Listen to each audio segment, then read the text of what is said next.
November 15వ తేదీన ఆయన జన్మిస్తే 1900 సంవత్సరం అంటే కేవలం 25 సంవత్సరాలు మాత్రమే ఆయన బతికారు.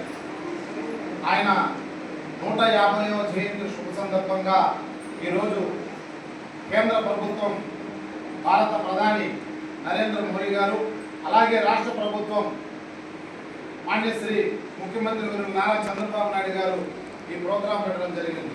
ఆయన ఉద్దేశించి ఆయన ఏ విధంగా అయితే గిరిజన జాతి కోసం పోరాడి గిరిజన జాతి కోసం ఆయన ప్రాణాలు అర్పించారో ఆ అభివృద్ధి బాటలో గిరిజనులు అభివృద్ధి చేయడం కోసం ఈరోజు ఈ సభను పెట్టడం జరిగింది. ఎందుకంటే ఇప్పుడు సార్ చెప్పినట్టుగా ఆయన చెప్పింది ఇప్పుడు మేము 10 మంది ఉన్నాం. అలాంటి 10 మంది రేపు 1000 మంది అవ్వాలి, 1000 మంది 1,00,000 మంది అవ్వాలి. ప్రతి ఊరిలో ఒక సెంటర్ పెట్టుకోవాలి. అక్కడ ఆ సోపులు కానీ, ఆ డిటర్జెంట్ పౌడర్ కానీ, ఆ క్లినిక్ చేసే ఆ సరుకులు కానీ వీటి మొత్తం కూడా తయారు చేసే ఫార్ములా దగ్గర ఉంది.